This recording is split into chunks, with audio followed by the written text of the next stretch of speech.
Good afternoon.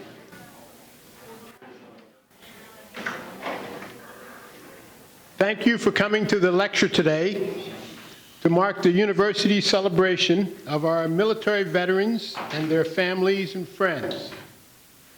I'm George Fair, the Vice President of Diversity and Community Engagement, and this is a special day for me because I am a veteran of the Vietnam War.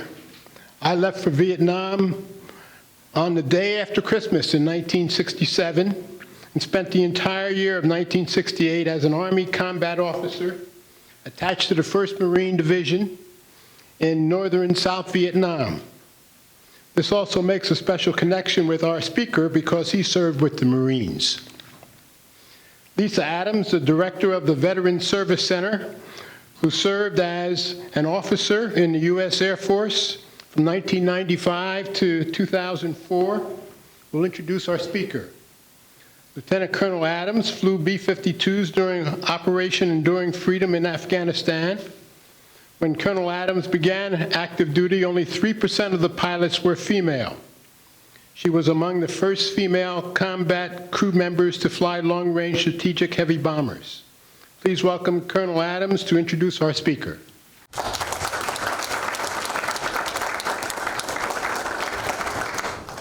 Thank you, Dr. Fair, and I'd just like to do a round of applause for Dr. Fair and his experience.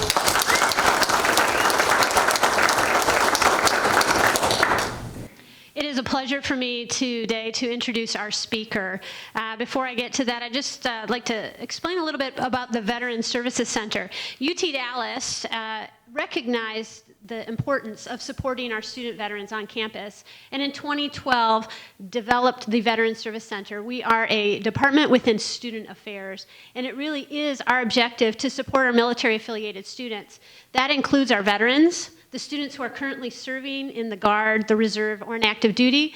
We also reach out to our military dependents, our spouses and children of veterans, and also our cadets on campus. We have a few of our ROTC cadets. So it really is an important role that we get to play here on campus. One of the things that we are interested in doing is educating the campus about the military experience and about the transition from the military into campus and civilian roles. So we've had different ways that we've been able to do that, and one of them is partnering with our Office of Diversity and Community Engagement for this Veterans Lecture. As far as I know, this is the 3rd time that we've had this Veterans Lecture, and it really is an opportunity to bring another perspective onto campus. So today, we get to hear from Jacob Schick, and if you've had the opportunity to read his biography in your program, you'll know that what he has to say today is important, and it's about his experience. Jacob has a heart for the military and for veterans, and that is exemplified in his work with 22 Kill, as well as other organizations, including Carry the Load. He has made numerous television appearances, as well as had a role in American Sniper and a documentary on HBO about Alive Days. So I'm going to let Jacob tell his own story, but please join me in giving him a warm welcome.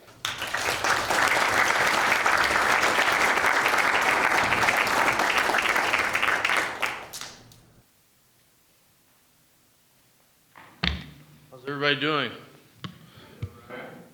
Lively group, calm down. I'm gonna use this chair right here because these legs weren't made for standing. Compliments of Johnny Jihad. That said, thank you for that introduction, appreciate it very much. I'm honored and privileged to be here. Before I get going, I'd just like to say, Dr. Fair, welcome home. Appreciate everything you did. And as a nation, we will do better with our Vietnam veterans. Something that I'm fighting for every day. I appreciate you, brother, and just can't thank you enough. So thank you very much, Dr. Fair.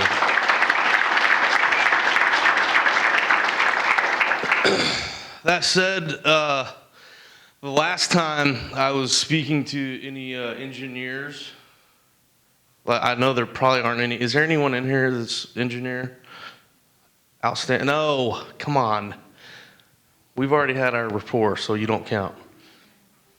I was actually speaking in Caterpillar. I travel all over the country, do a lot of public speaking. And I remember I was speaking with Caterpillar, and I did 7 presentations in 2 days. It's a large company.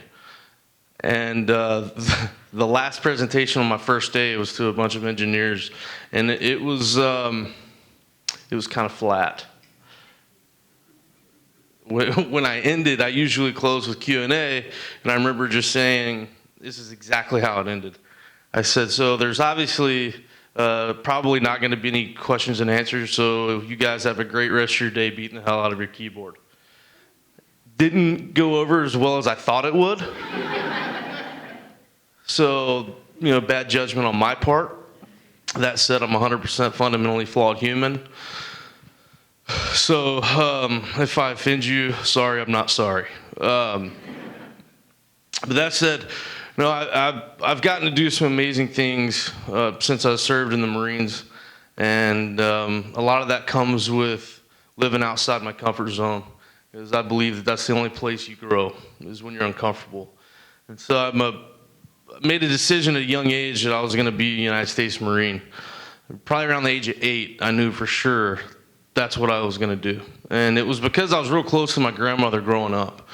And the way she would talk about my grandfather, who unfortunately passed a couple years before I was born, and her eyes would light up, and the way she would talk about him just with pride and joy, and her chest would swell. And I just thought, man, I want that. When she talks about me, I want to see that. And so I decided at a young age that's what I was going to do. My grandfather actually fought in World War II. He was on Iwo Jima in the island hopping campaigns. And so he was the epitome of a hard-nosed jarhead. He survived that, which a lot of Marines didn't. And my uncle also served in Vietnam as the second-generation Marine. Both their names were Jack London Schick and Jack London Schick Jr. And so, beginning my senior year, not far from here in Coppell, Texas, I decided, all right, I'm going to go and join the Marines and just not tell anybody, because I thought that would be a good idea. And as soon as I graduated, we're at the high school graduation, and luckily I graduated thanks to football. It's Texas football. You can't, it is what it is. But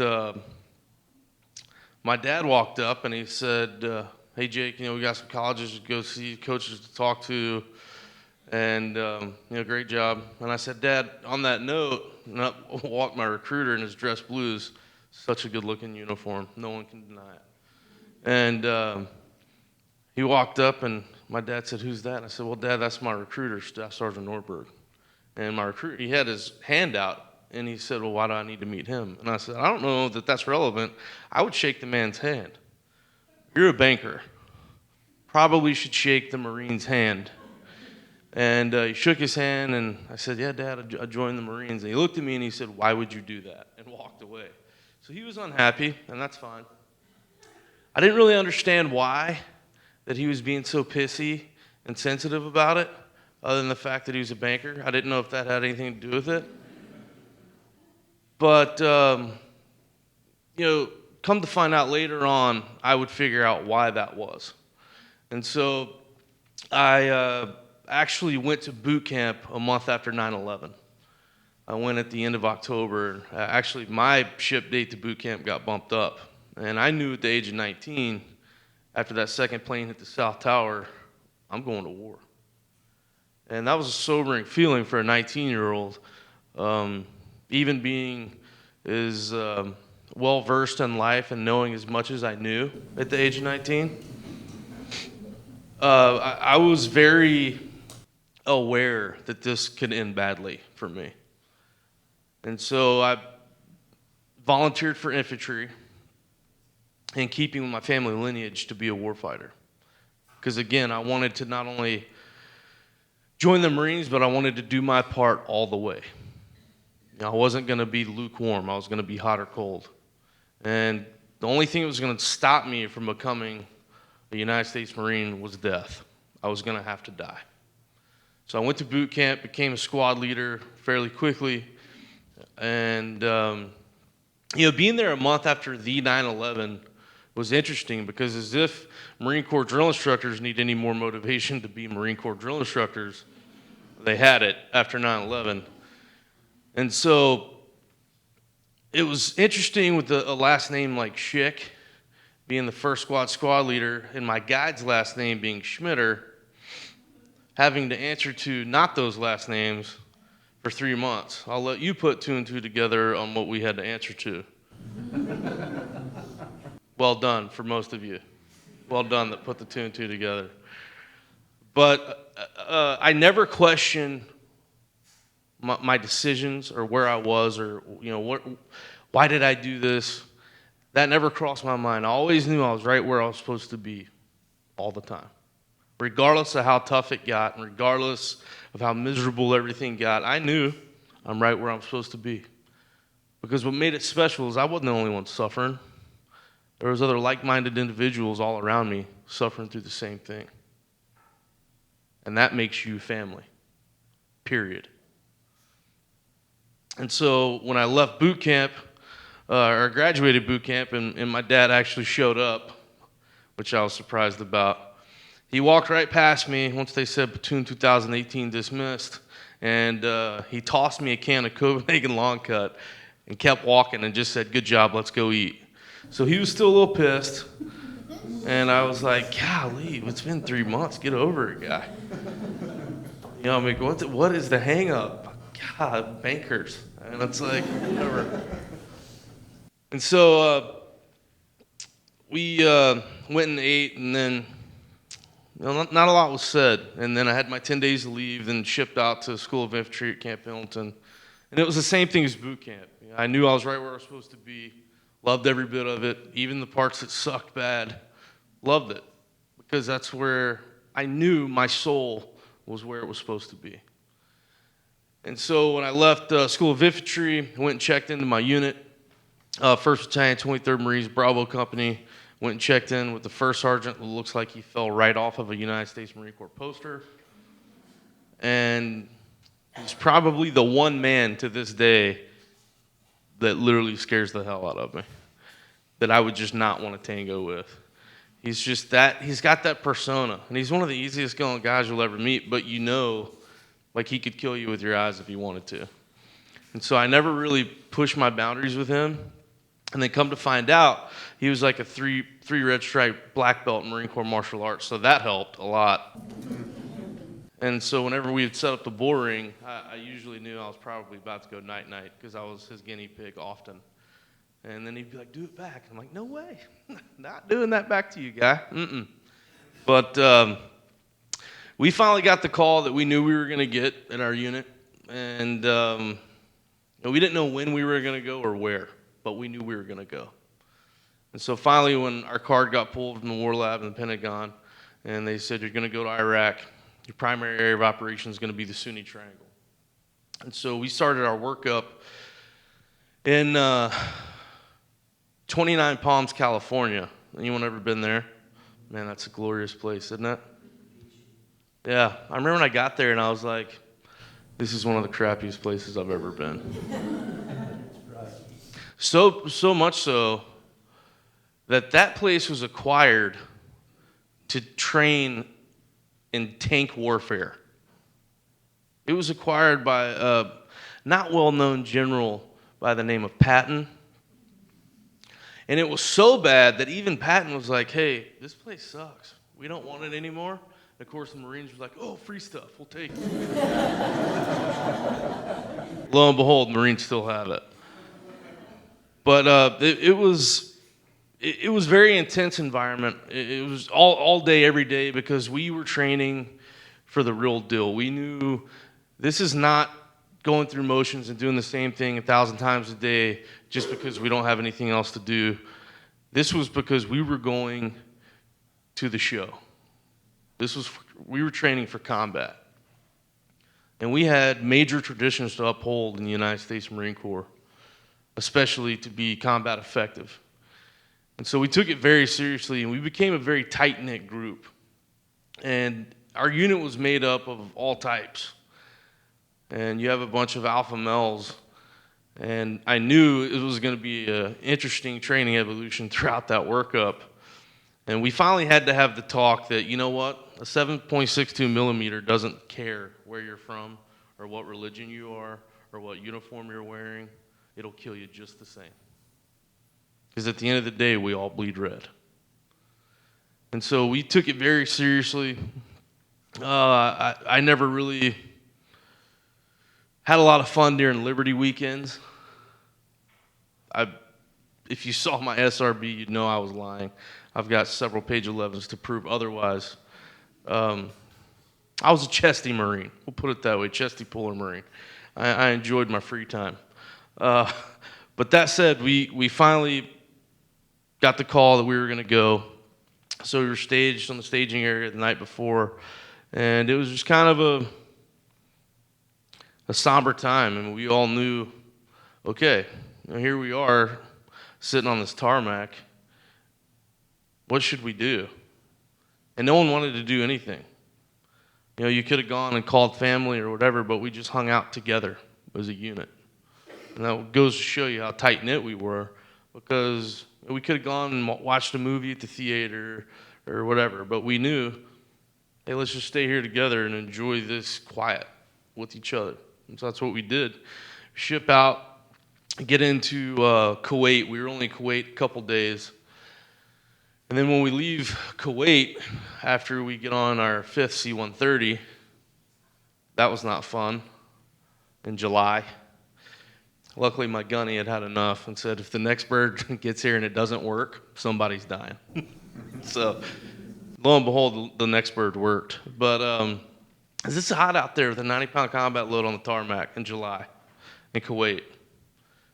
Yeah, we got to Iraq, and I remember the doors opened to the bird, and the oxygen just got like sucked out of the bird because it was so hot.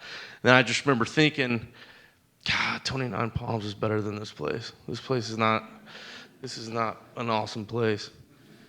And we did our 48-hour brief, and it was interesting because during our 48-hour brief, when we got there, the unit we were replacing, which was 2nd Battalion 7 Marines, had taken a really hard hit, and they had lost to a lot of higher-ups, and it was a left seat, right seat mission. All that was showing our higher-ups, hey, this is a good place, these guys are okay, these guys are not, don't go here, you can go here, these guys, all of those guys need to die. These guys, you know, they're in the middle of the road, and so it was a bad situation that happened, and a lot of lives were lost, and it was very sobering for us because we knew that was very real. And it was like, okay, well, we're here. This is a real thing. It's the real deal. And we started to do our missions, and I became the leader of the REACT team, or the QRF, Quick Reaction Force, same thing. And we started operating quickly. And, 2004 was a busy time in Iraq. And I remember the Sunni Triangle was also known as the Death Triangle by the time we got there. So when you hear about a place called the Death Triangle, and that's where your primary area of operation is going to be. That's neat. It's like, oh, cool, the Death Triangle. Like, we couldn't go to, like, Rainbow Row or, no, the Death Triangle. And so that was in your face. But we got there, and we just started moving quickly. One after the other, we go this place, go that place, go this place, go that place. We were very rarely static. And I remember before I left, I told my family, I said, hey, listen, here's the deal. Don't write me. Don't send me anything. Don't watch the news. No news is good news, and I'll see you in 7 months. And I remember them looking at me like, wow, Jake, it's kind of tough. And the whole point was I had a job to do, and I didn't need them getting in my head. And because my family puts the Jerry in Springer, so you don't need to deal with that when you're, especially in combat situations. But I just said, I'll see you in 7 months. I have a job to do. I need to stay hyper-focused because I've promised 9 families that their son's going to come home, or their dad, or their brother, or their uncle. That's a lot of stress for a 22-year-old kid. Make no mistake, I was a kid, 22. And oddly enough, didn't have it all figured out at the age of 22. Thought I did. But we got word that we were going to go to a place called Dulab, Iraq, which was supposed to be kind of a cake mission. Supposed to be pretty lax, get to recharge your batteries. But I didn't have a good feeling about it. And for whatever reason, I got this weird feeling in my gut about this mission. And the night that we had the convoy set up, everything was ready to go, and I ran to the call center and I called my family. Well, mainly my brother, my sister, my mother, and my father. And I remember when I called my dad and he answered the phone, and his first words out of his mouth were, "Why am I talking to you?" And it was weird because I felt like he knew that I knew something wasn't right. And that's why he said, "Why am I talking to you?" And I just said, Dad, I just want to call and tell you I love you, appreciate everything you've done for me. I know I wasn't the easiest of kids to deal with, but you are the reason I am who I am. And I just wanted to thank you for everything you've done. The older I get, the more I realize the sacrifices that you've made to get our family where it is. And so I just wanted to thank you. And so he told me, "You better be okay." And I was just like, "Okay, good talk. I'll talk to you in 9 days. I'll let you know when this is over. It's supposed to be 9 days long." And he said, "I better hear from you in 9 days, and you better be okay." I was like, "Okay, I love you, Pop." And he said, "I love you too. You better be okay." And he hung up. And so, that made for an eerie feeling. Made it that much more eerie. And so we got to Dulab. A couple days go by, and then we have a REACT called one night. And we had some guys come in the main gate, get out of their vehicles, just face down on either side of the vehicle, lay down, and just laid there. And I just thought, okay, that's not normal. And I remember my gunny saying, "Hey, Schick, you need to go check those guys out." And I was like, "Hey, how about we just blow up their vehicle? Because I don't want to walk up to it and it blow up. Let's just jump ahead of the curve." And he said, "No, we're not doing that. We have to save the taxpayers money." Just kidding, I didn't say that. But we ended up approaching the vehicle. It was clear. These guys had IDs on them. It was very rare and out of the norm with these guys, and it was very suspicious the way it was all going down. And so that ended up being a long night. They ended up being high-profile targets, and we couldn't understand why they were just giving themselves up like that. And so we ended up having a standoff with the Iraqi National Guard. It was me and 9 Marines. Our 2 two-door soft-top Humvees is what we operated in. And it was we had about 70 Iraqi National Guard surround us. So they were heavily outnumbered. And we ended up getting out of that situation. Obviously, I'm talking to you. But and that wasn't because of us. That was thanks to Weapons Company. They carried the big toys like, the mounted 50 cals. They all have AT-4 missile launchers, SMAWs, Mark 19 grenade launchers, like you name it, they've got it. And when they circled the Iraqi National Guard, the Iraqi National Guard dropped their AKs like, "Oh, no Mista." And I was like, "Yeah, those are my homies, bud." And so luckily we got out of that because of Weapons Company. But we ended up going back to the command post, and I'm writing a report, and Doc was sitting next to me, and it was Doc's turn to watch you along the Euphrates, because they would shoot up flares along the Euphrates, and that's how they would communicate. And so we would have to watch that, count them, when did they shoot up, what color was it, because we give that to intelligence, and then intelligence will try and solve it. I use intelligence very loosely.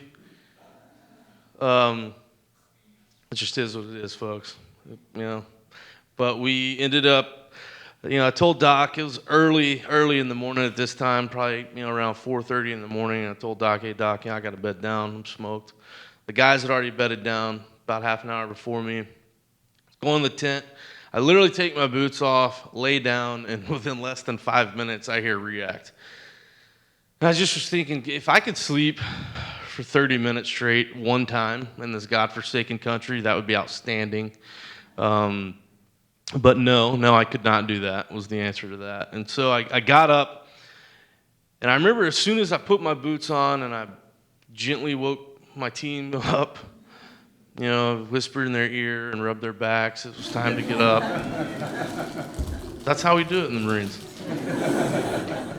And I said, hey, gents, let's react. Got time to go to work. And I remember as soon as I walked out of our tent, like the bad feeling I had in my gut went right in my throat. And I knew we're about to get hit.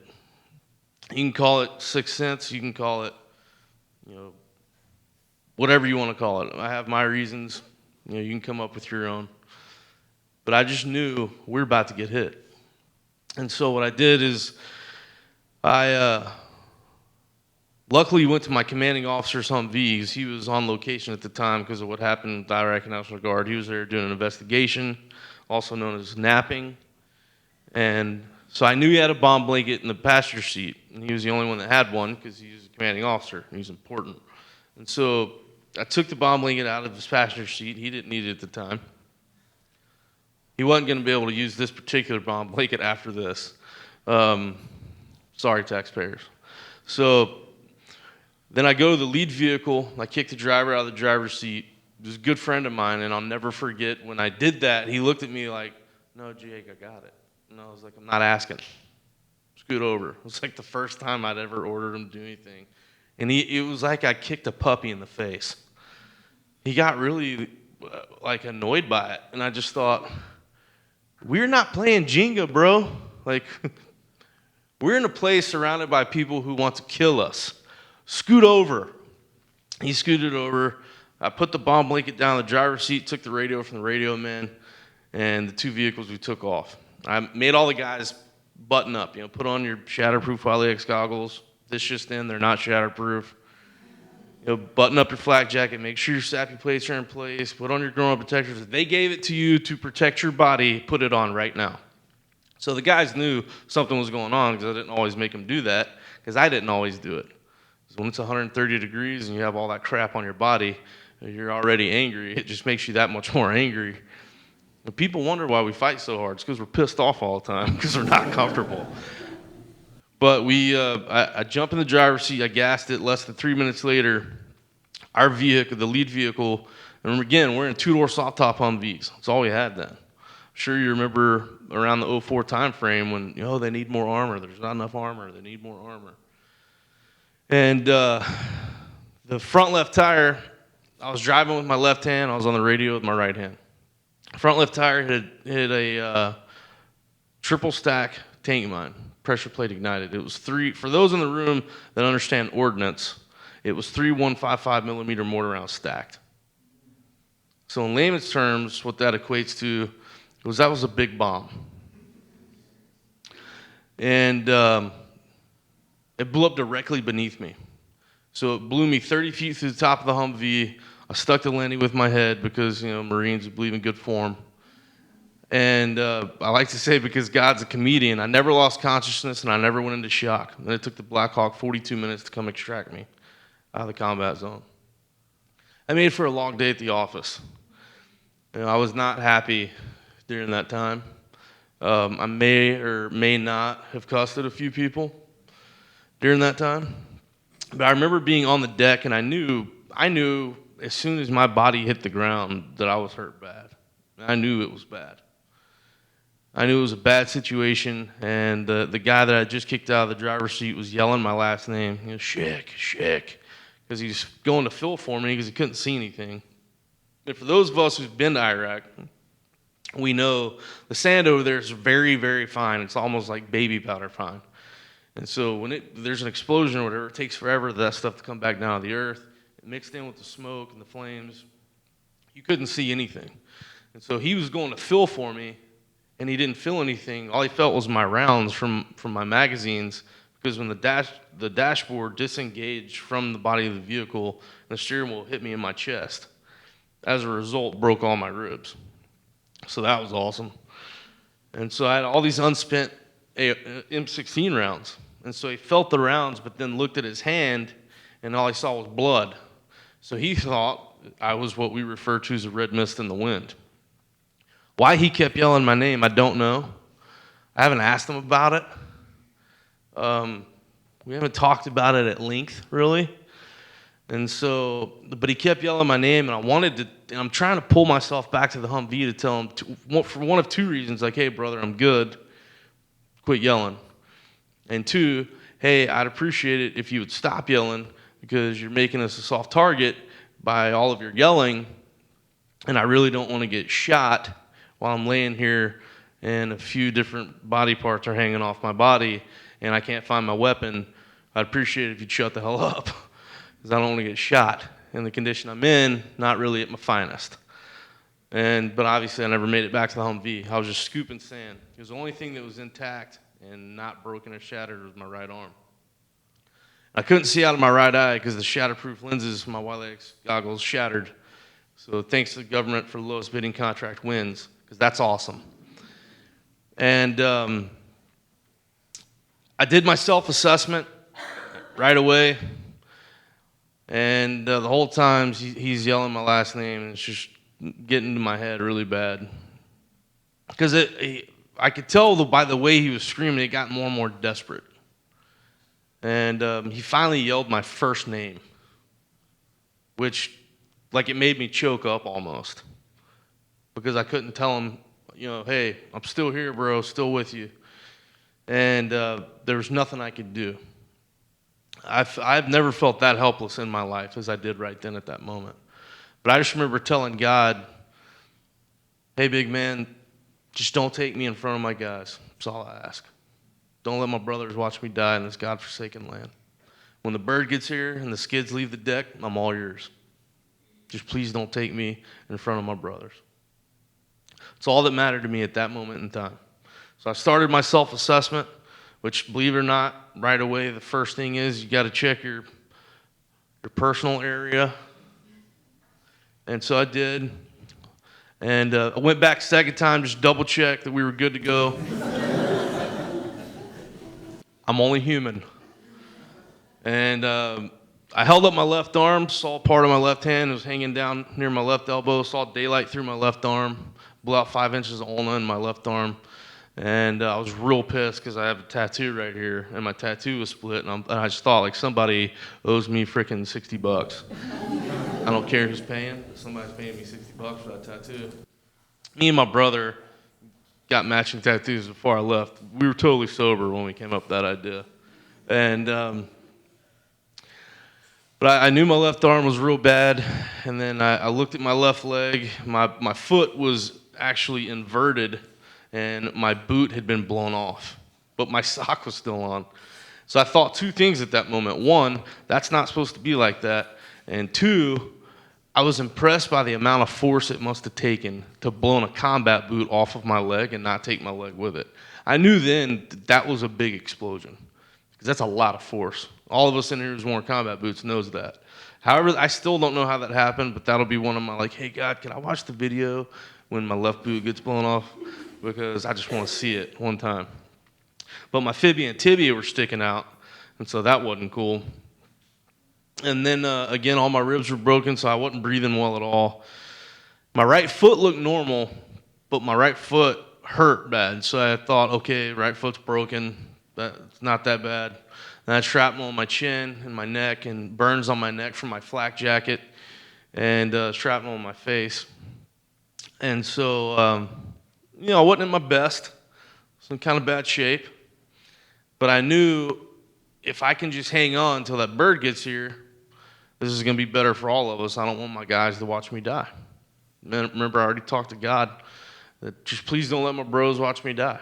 So load me up in the second vehicle, take me back up to command post, because believe it or not, the vehicle I was driving wasn't in great shape at that point. As far as they never even found the left part of the engine block. Semi-large explosion. And take me back up to command post, start working on me. And Doc Daniels, I was just sitting with Doc when he's counting flares along the Euphrates. Not even 2 hours, hour before that, whatever it was. And here he is right now, working on me. And I told Doc, I said, hey, Doc, hit me. You hit me with the morphine. And he said, I did, Chick. And I said, hit me with more. He said, I can't. I didn't know why he couldn't, and I didn't care why. All I knew was I was in a lot of pain, and he had drugs, and he wasn't giving them to me. So I proceed to call the guy saving my life a stingy bastard. And he's like taking it personally, like it's hurting him, I can tell. And so you can't give that avenue to a Marine, because we're just going to go in for the kill as soon as we see the weakness. And but he kept working on me, and everybody was frantic because it was bad. It was bad. And I'm very thankful for that time, because I got to talk to all of my brothers and got to tell every one of them how much I loved them and how proud of them I was. And you can't buy that. There's no price you can put on that. And the bird finally got there. They loaded me up on the bird, and my platoon sergeant was the last one off once they loaded me on. And he kissed me on my forehead, and he was trying not to cry when he said it. And he said, "We'll see you soon, Jack London." He called me Jack London because of my grandfather and my uncle. And when he was trying not to cry, I knew he was full of crap. But, nah, you don't mean that. And so it made me fight a little bit harder. So I'm kind of glad it happened. But when he got off the bird takes off. And I get the attention of one of the litter crew. He's over to my right. Because, again, the only thing that worked was my right arm. This kid was young. I mean, hell, I was a kid. I was 22. But this kid looked like he had just turned 18 and had never had to take a razor to his face once. And he was just sitting there in the bird, like staring at me through the corner of his eye, like just waiting for me to die. And I remember I finally got his attention and was able to get him over to me. And he came over, and I yelled in his ear, "How long?" And I remember when I yelled in his ear, I felt some life leave my body. I knew I was dying.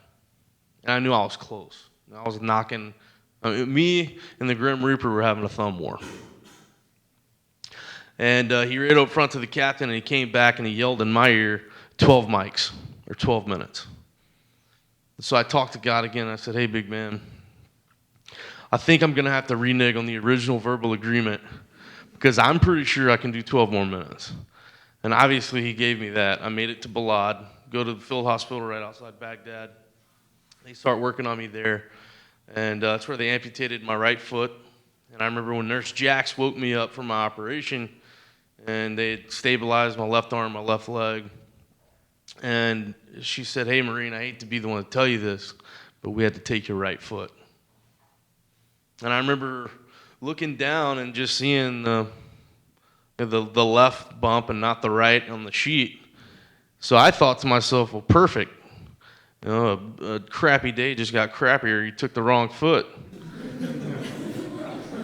Because it was my left foot that was so messed up. My right foot looked completely normal. And I'm just thinking, good enough for government work, I guess. And she said no, and then she explained it to me. Your right foot was dead when you got here. It was crushed. Because when the explosion went off, the firewall, the Humvee folded over on my right foot and crushed my right foot before I was ejected. That happened before the dashboard disengaged, before all this other stuff happened. And so my right foot was dead once I got the Balad. So they loaded me up. I go to Germany. I'm only in Germany about 17 hours. And then I leave Germany, go to Bethesda. And this is where I saw my family again. I got to call my family when I was in Iraq before I left for Germany. Of course, the last phone call I made was with my dad. And I'm on a sat phone talking to him, and he said, "Hey, bub, why am I talking to you? It's been a couple days. What's going on?" And I just said, "Dad, they got me." And he said, "Well, what do you mean they got you?" I said, "Dad, they got me. I'm hurt. I'm hurt bad." And he said, "Well, what happened?" I said, "Well, I lost my right leg." And he said, "Okay, what else?" I said, "Well, there's a couple other scratches, but it's pretty bad." And he said, "All right, well, I'll see you soon. Hang tough, son. I love you." I was like, "I love you too." And I remember telling him, last thing I told him, I said, "Please hurry." Because I felt like a vulnerable little kid. And so I told my dad, "Please hurry." And I didn't know, but they changed flight plans and everything, so I didn't stay overnight in Germany. That's where my family was going to meet me. Instead, they met me in Bethesda. And I remember the ambulance doors opened, and My head at this time is swollen big time. My right eye's completely swollen shut, can barely see out of my left eye. And I'm sure I didn't, look amazing. And my dad put his hand on my chest because they knew. I mean, the hospital told them, like, this kid Jake's coming right now. And he put his hand on my chest and he said, "Bubba, is that you?" All I could get out was, "Get your damn hand off my chest," because it hurt. Everything hurt. Every bump, every touch, every little piece of turbulence on the plane was like being blown up all over again. I remember he took his hand off and he goes, "Yep, that's Jake. All right." So they load me up and they take me down to the ICU in Bethesda, and they start working on me, getting me ready for the OR, operating room. I was in the operating room every 48 to 72 hours for the first couple months I was home. And this blonde-headed doc walks in, and she was a good-looking Navy chick. And I'm just thinking, out of all the people in this hospital, why do I have to get the good-looking one? Just send an ugly person in here, or a dude even, would be good, because I'm not necessarily looking very debonair at the moment. And again, I was 22. But she started work on me, and so I was just thinking, okay, look, I'm just going to bulldog her, and then the more I get on her, the quicker she'll get out. And that way everybody's happy again.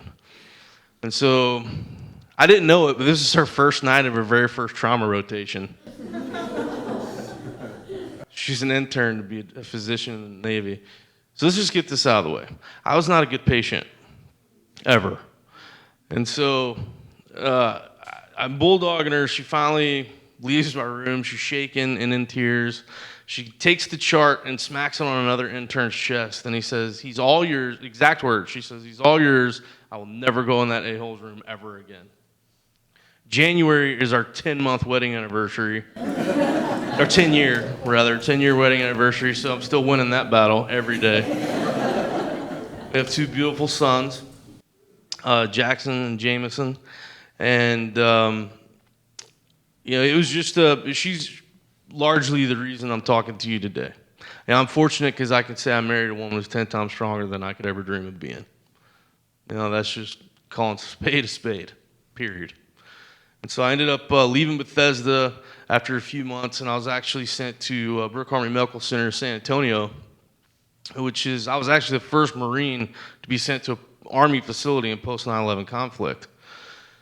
And I like to say that accounts for at least 50% of my post-traumatic stress, because I was the only Marine at an Army facility for about a month or two. And again, sorry, I'm not sorry. It was a learning experience for all parties involved. You can only call a Marine a soldier so many times. Doesn't matter what you're wearing on your shoulder or on your collar.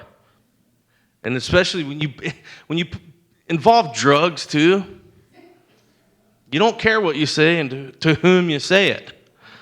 I was at a layover when I was leaving Bethesda at Scott Air Force Base, and I looked down, almost died when I got there. It's a long story. Same thing happened in BAMC.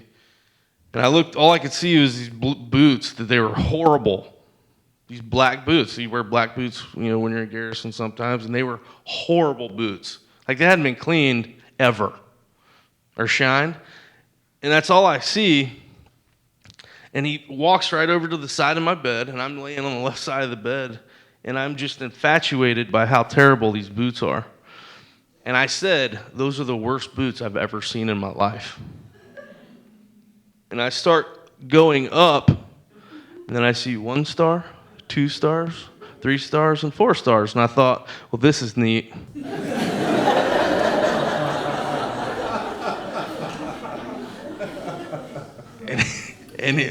And I was like, "Morning, sir." And my dad was like, "Sir, he's on a lot of drugs." And he looked at my dad and was like, "No, he's right. Yeah, he's the only one he had the gall to tell me." And I was like, "Okay." And then, of course, I'm like, "Yeah, that's right. They're terrible, sir." And that was interesting. So, but again, it's easy to say whatever you want to say when you can blame it on drugs.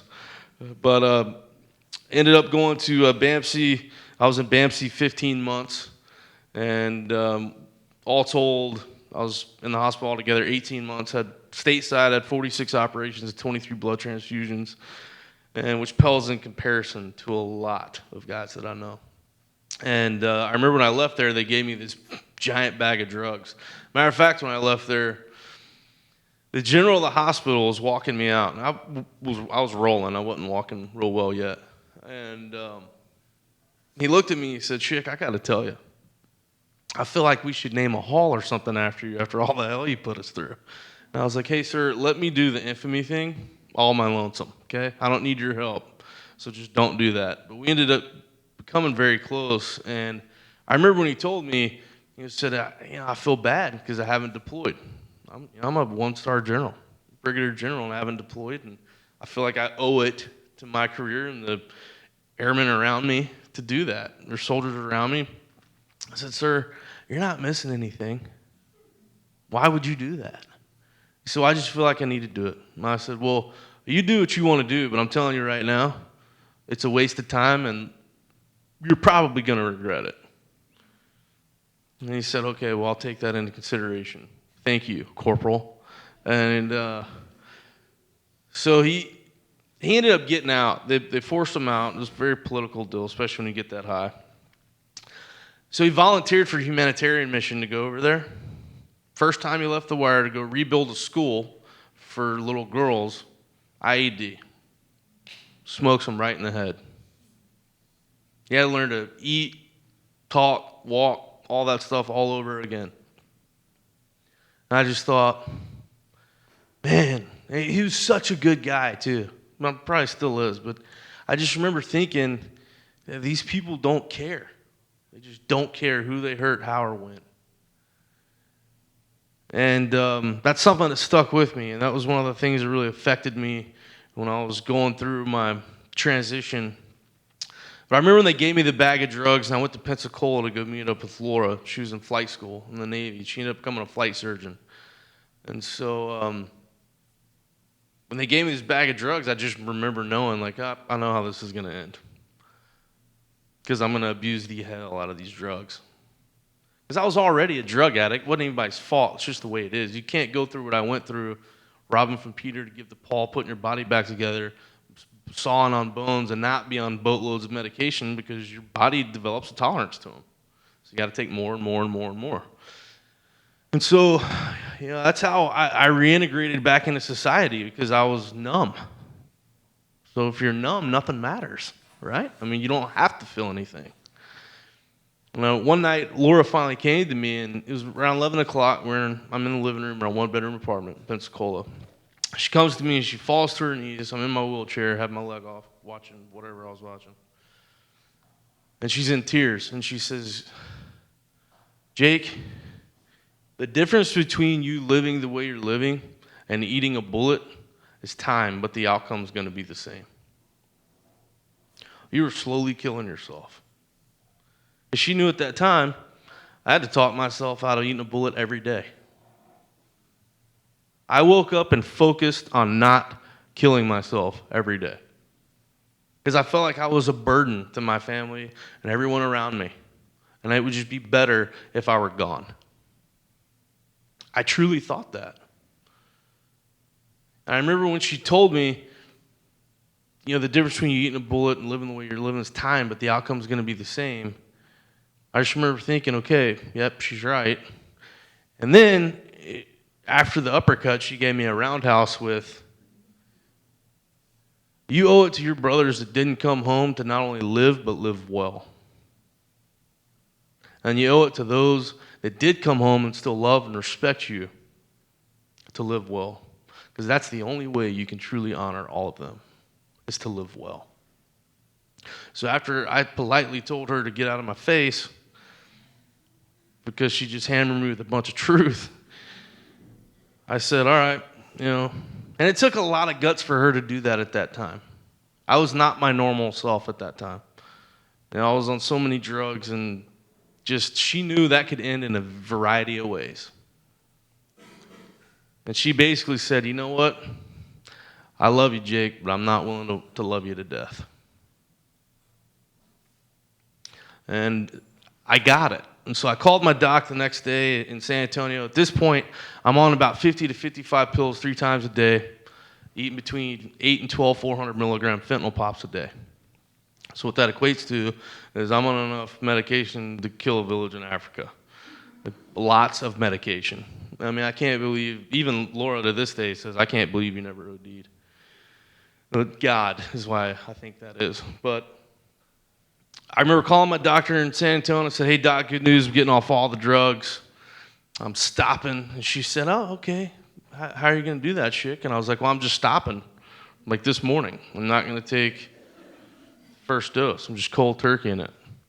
She goes, well, I advise against that.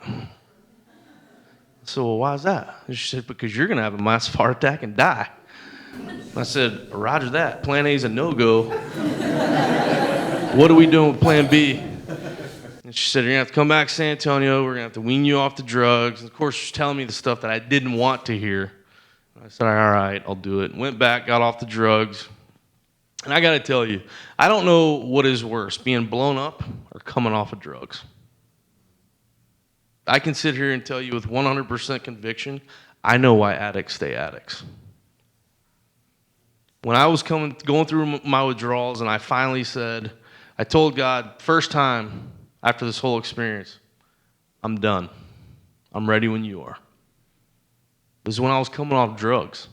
I had been through a hell of a lot before that. And it took me coming off drugs to break my will. Again, I know why addicts stay addicts. So I finally kicked that habit, and I was able to, I remember the first time I did a public speaking engagement was to my grandmother's Rotary Club. The laugh is warranted. In Tyler, Texas, I was at least 40 years the junior in the room. And I just remember thinking, like, I was so nervous. I was sweating grenades. And I just remember thinking, I'm going to be talking, someone's going to have a heart attack or a stroke or something. It's just going to get really awkward. Luckily, everybody made it. But I left there, and it was horrible. I mean, it was a horrible presentation. I was all over the place. You know, I didn't have a beginning or an ending, or I didn't know what I was doing. But I remember when I left there, and I felt a little bit lighter. And I thought, oh, that's why she made me do it. Because I didn't even agree with doing one-on-one talking to psychiatrist stuff. I did it twice. When I got to the hospital and when I had to leave the hospital, because those are mandatory. And both times, psychiatrists knew, like, all right, Schick, we're going to make this as short as possible. So, because I didn't believe in that. I didn't believe in talking to someone about my mental demons because I'm a warrior and that's not what we do. We don't show weakness from the neck up. Neck down's a different story. You have bones sticking out, broken arm, broken leg. That's okay. Talk about that. We'll fix that. Neck up, 6 inches in between your ears. Don't talk about that. That's the no-go zone. So that's how I took that with me for a long time. But I did more and more engagements, more and more speaking, and I healed more and more, and I made myself more and more vulnerable. And the next thing I know, I'm hanging out with Bradley Cooper in California and being an American Sniper. Yes, ladies, he's as good looking in real life as he is on TV. And I've done amazing things. I've gotten to know the Cal family they're very close to me. And the Cal family was very close to me before Sniper ever reached out to me from the HBO thing that I did with James Gandolfini, also known as Tony Soprano. May he rest in peace. Amazing man, amazing patriot. And I've gotten to do all these amazing things. But at the same time, the tragedies for me haven't just stopped. They don't just stop. As of a year and a half ago, I know more guys who've died by suicide than were killed in combat. And that's something that's really very personal to me. In that documentary alone, there's a double amputee in the documentary, Live Day Memories Home from Iraq, who's now dead. And he didn't die because he's a double amputee. He didn't check out because he was missing legs. He checked out because of the wounds you can't see. Because I've learned this throughout my time. If I'm wearing shorts and a t-shirt, it's abundantly apparent I had a rough day at the office somewhere along the line. Right? But it's the wounds you can't see that'll get to you. And so I've learned that physical pain reminds you you're alive, but mental pain will test your will to stay that way. If you say, hey, Jake, we can either break both your kneecaps, or you can be in the deepest, darkest hell of depression and loneliness you've ever been in, what do you want to do? I'm going to be like, I'll break one for you. I'll take the kneecaps all day long. Because the mental pain is a lot harder to deal with. One, because we're very prideful. Because we're warriors. But I'm here to tell you that the only thing that sucks worse than suffering is suffering alone. I tried to fight this fight on my own. I tried to battle these demons on my own, and I failed repeatedly. Only when I surrounded myself with people better than me did I become to get better. Because I stepped outside my comfort zone and was willing to be vulnerable and to learn and grow because I wanted to help my fellow man. I wanted to help my brothers and sisters that came home and were suffering because I didn't want them to have to fight the same demons I've had to fight. And that took me making myself vulnerable to be in a movie or on radio shows or on documentaries, wherever the hell it is. If it helped save one life, it was worth it. And I get asked all the time because I'm about to open up for Q&A. Hey, Jake, would you do it all over again knowing what you know now? Same outcome, same pain, same misery, same this, same that. Easy answer for me. Abso-damn-lutely I would. Well, why? Because when I signed on the dotted line, it wasn't only if, it was a no matter what. And it's a lifelong commitment. It doesn't stop when you hang the uniform up. And two, because you're worth it. All of you are absolutely worth it. Your families are worth it. You're all worth fighting, bleeding, and dying for. The 2 generations that came before me in my family felt the same way. And generations that come after me will too. And we have a limited time here on this earth that I like to refer to as a spinning ball of chaos. You know, we might as well band together and do epic things while we can. Because that's how mountains are moved. I'm fortunate to be executive director of an organization with a rough title like 22 Kill. I've had a lot of people tell me, well, Jake, y'all should think about changing the name. We're not changing the damn name. It's not going to happen. I didn't even vote for I didn't even like the name in the beginning. But it is what it is. Now it's a brand. You know, well, Jake, new study came out. It's 20. You're going to change it to 20 Kill? No, I'm not. The name is not changing. Here's why. Because it started with a mission and a purpose and an idea. It's a brand. You know, you think Nike would think about changing their name to, screw you child labor laws? No. And this is what I tell people about 22 Kill. Well, it's a real in-your-face name. I'm like, yeah, so is AIDS and cancer. That's the point, is to get your attention. If you can't get past the name of the organization to talk about the root cause, consider yourself part of the problem. Because we're so eaten up in this PC society and feelings and worried about stepping on someone's toes that it's disgusting. We're a participation trophy society now. We need to get past that crap. Because we're sissifying our nation is what we're doing. My son, playing t-ball. Like, Daddy, did we win? Well, son, they don't keep score. Well, why? Because they're afraid of hurting your feelings. Well, doesn't someone have to win and lose? And yeah, in real life, that's what happens. You're going to learn that that's what happens. That said, I mean, we're all in this together. We need to remember that we can't do these amazing things and accomplish epic feats alone. It takes all kinds. It takes all of us. That's why our military is the best in the world. Period, end of story. Because when you get a bunch of like-minded individuals together with that same power of passion and purpose, that is an unstoppable machine.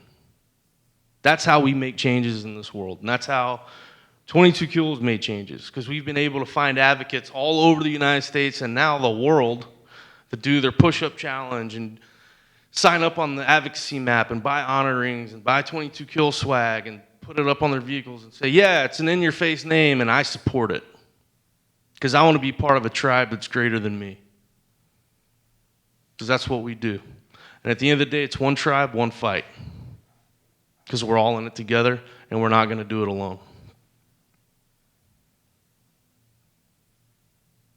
You know, the trick for me is I still just surround myself with people better than me. And by default, I'm better. It's not real hard. And if you're waking up and you're wondering, why am I alive? What is my purpose? And your soul is empty, I challenge you to do this. Go help someone for no reason and expect nothing in return. And tell me what that does for your soul. Because at the end of the day, that's the secret to this thing that we call life. It has nothing to do with self-gain. It has to do with what can you do to better those around you. If you don't know what your purpose is, let that be your purpose for the next month and the next 2 months. See where that gets you. Because you're one of two things in this life. You're a soul feeder or a soul bleeder. Choose wisely. Because believe it or not, this is not a dress rehearsal. You get one shot. Make it count. Got some time for questions. And before I do questions, I want everyone to know you can ask me anything you want to ask me. Except for Bradley Cooper, any question about him and his looks. I've had enough of those if I had $1 for every one of those, I could buy half the school. So somebody asks me something, there's a lot of time, so we can either sit here and let it be awkward or you can ask. So my presentation, I answered everything that you wanted to know, and we're all no saved rounds. Everything's good. Yep. Thank you. Round of applause for the first question answer. I do that every time. Whoop, whoop, whoop. Yeah, I'm fine. For your organization, 22 Kill, you brought up the push-up challenge, and I've seen some kind of controversy on that I'm a veteran myself, so I've got a lot of veteran friends, and they're kind of like, why are we pushing this? Are you guys actually donating? Or are you just putting a 22 push-up challenge on your Facebook page to get attention? Do you feel like that's actually been positive for your organization, as in people are being promoted, like the organization being promoted and you're receiving money from it? Or is it kind of the opposite end of the coin, where people, kind of mainly doing it for attention, I guess? Okay, good question. Did everyone hear that?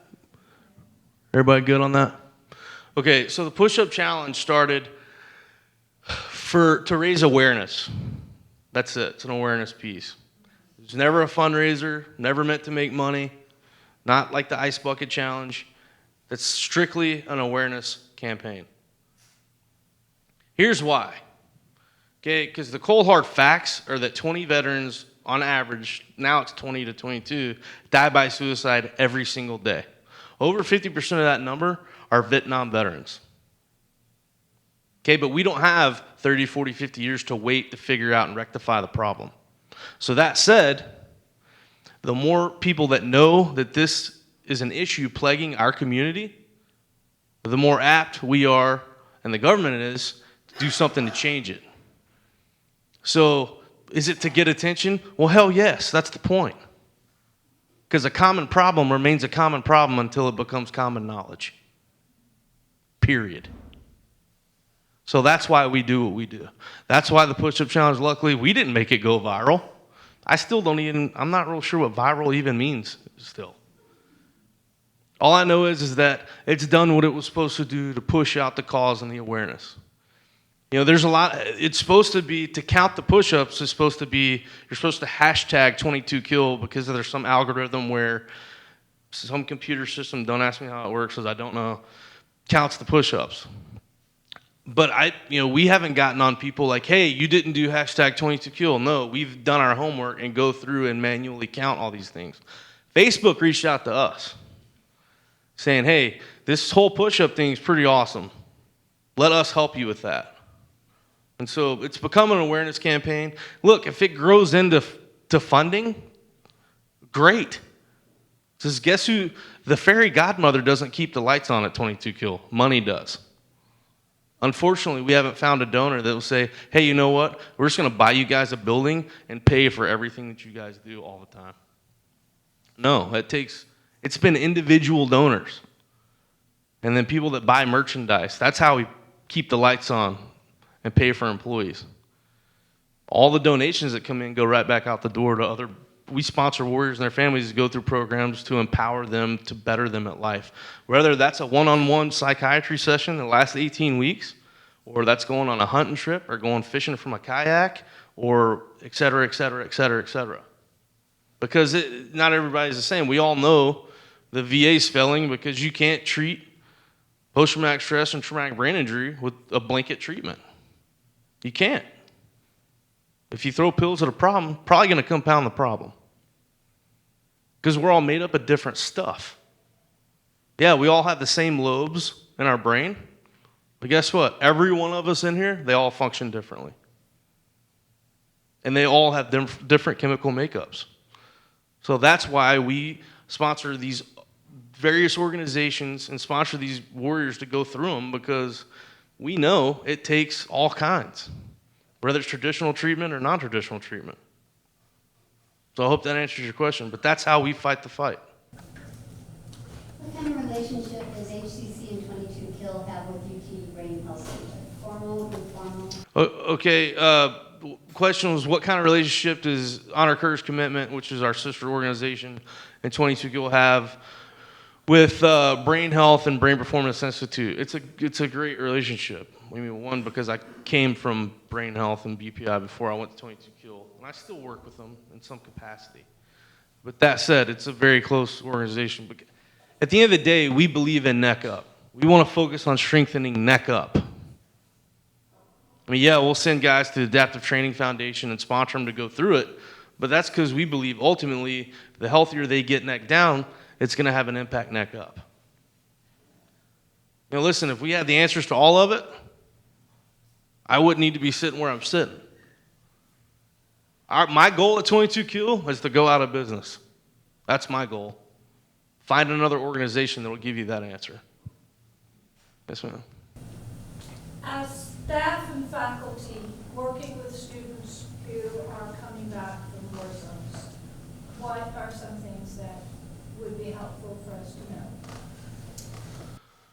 Everybody hear that? Yeah, listen, at the end of the day, there's no silver bullet to these issues. There's just not. You know, unfortunately, we're light years behind heart health with brain health. There's still a lot to be learned. But that said, just like I'm telling these warriors in the room to be willing to be vulnerable, I would say the same thing for the faculty and staff. You know, you can't really do much to help anyone with the guard up, because that's not an even playing field. I always tell people, if you're not 100% okay with you, don't expect other people to be 100% okay with you either. That's just not the way it works. So be willing to be vulnerable and to help people, whatever it takes. I mean, listen, whether that means, I don't know what that means, but it could mean a whole gamut of things. Trust me, I have a lot of 1, 2, 3, 4 in the morning phone calls. A lot. But that's what it takes. But if it saves one life, it's worth it. It's worth it. Because you can't put a price on life. You can't. Well, I hope that helped. I know that was a generic answer. Yeah, back here. Sorry, bro. What ways do you have to get involved in 22 Kill? What ways do we have to be involved in 22 Kill? Go to the website, it's 22kill.com. I know it's a nonprofit, doesn't have to be .org. Look it up. But sign up. Sign up to become an advocate. There's an advocacy map. You can actually, it's an interactive map. Go on there, become an advocate. Buy stuff. That helps. Time, talent, treasure. That's how it helps. I don't care if you do it through 22 Kill or through Heroes on the Water or through eQuest Hooves for Hero or Adaptive Training Foundation, and I could name 100 more that we work with that are great organizations. But just get involved. Because I've seen a lot of people who go, hey, Jake, I want to help, and how do I help? And I'm like, well, are you a person that like you want to get your hands dirty help or you want to write a check help? Because there's a difference, and I need to know because it's going to save everybody time. Because I believe in just saying what should be said instead of dancing around because, feelings. We don't have time for that crap. But I hope that answers your question. So just go sign up on the website, look on the website. But not only that, I also encourage this. So your counterparts that don't live in Texas or in the Dallas area, and they live in New York, wherever, tell them to do their own homework to a local organization, to start locally. Because starting local and growing outward is what makes huge impacts. Trust me when I tell you that. Please encourage people to start locally instead of going to a huge organization right out of the gate. Because that's not grassroots, and we need grassroots. Hey, brother. You answered. Okay, cool. Unless you're hiring, that was another. Unless I'm hiring, well. And sorry. Yeah, good. What kind of guidance would you give to veterans who do want to get their hands dirty and are going to school here and trying to pick up as far as education? What things, kind of like an avenue of what to take that could later on in the future helps us to be in a position like where you're at right now? Well, it wasn't school that put me in the position I'm in right now. It was, I don't know what it was. It was a gamut of things. I still don't understand how it happened. I kind of blacked out. But, I would say, I don't think it matters really. And I'm sure that's the colonel's going to disagree. But you can go where your heart takes you, is all I'm going to tell you. Find what your passion is and do that a little bit every day. Feed your soul a little bit every day. Whether that's with school or with it hanging out at the vet center with other warriors or whatever that is, just do that. And everything else is going to fall into place. I mean, do you think that 10 years ago I thought, well, I'm going to go around and speak to people and I'm going to go to these various different places and I'll be in a movie every now and again? Absolutely not. I was thinking I hope I wake up breathing tomorrow.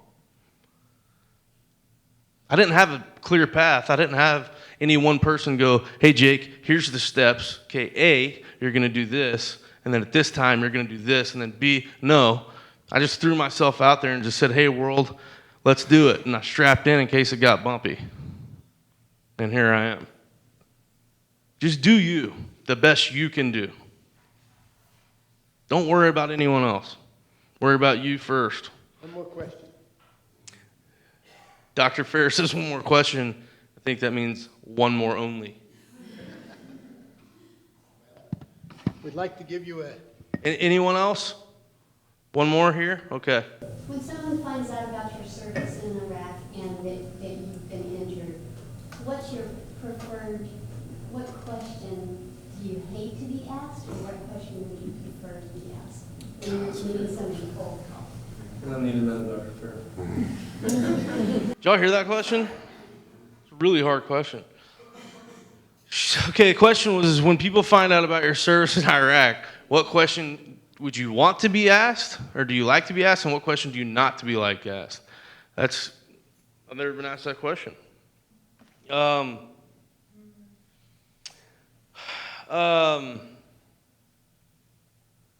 If I'm shorts and t-shirts, some people know, obviously I was wounded, then I don't mind when people ask, because I usually forget to say it in my story, did everybody make it? Because yes, the answer is everybody made it. The only other worse injuries in the Humvee were blown eardrums. And I had blown eardrums too, so let's be honest, it wasn't that bad for them. But blown eardrums do suck, though. I don't want to take away from that. But everybody made it. The guy that I kicked out of the driver's seat is still one of my best friends in the whole world. I am the godfather to his firstborn. So we have a pretty tight relationship. He'll be at my house this weekend, and so will a couple other guys I fought with for the Marine Corps ball in Denton. And anyway, that was just me bragging on those guys a little bit. But that question is something I think is warranted. Did everybody make it? Everybody come home? Because I think it's important.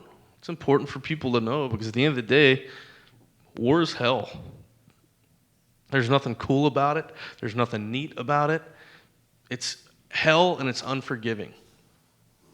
And I remember when James Gandolfini asked me that question on the HBO documentary. He said, one word, describe war. And I'm like, not possible. And I was hiring a kite during the interview. I was throwing a lot of drugs. Not a lot of people know that. Now you do. But I said, war's hell, and it's unforgiving. I think people in here who've experienced it would probably agree with that. The don't ask question is, I think, to me, pretty apparent. Unless you're talking to kids, but kids get a pass. How many people did you kill? It's like, shut up. Trust me when I tell you it's different than Call of Duty, okay? It's not the same thing. I've actually heard young people talking to warriors going, oh, dude, I totally know what it's like, what you went through. I play Call of Duty all the time. And I'm like, really? What's the distinct sound that a 7.62 millimeter makes when it goes by your face? Oh, I don't know. Right, it's not the same, jackwagon. Shut it. That said, hey, I appreciate you guys. Thank you for your time and listening to me bump my gums, and I appreciate all of you. We'd like to give you just a little token of our appreciation, and it says, in recognition of your commitment to the goal of diversity at UT Dallas, sponsored by the Office of Diversity and Community Engagement and the Veteran Service Center. Thank you very much. Thank you. Appreciate that.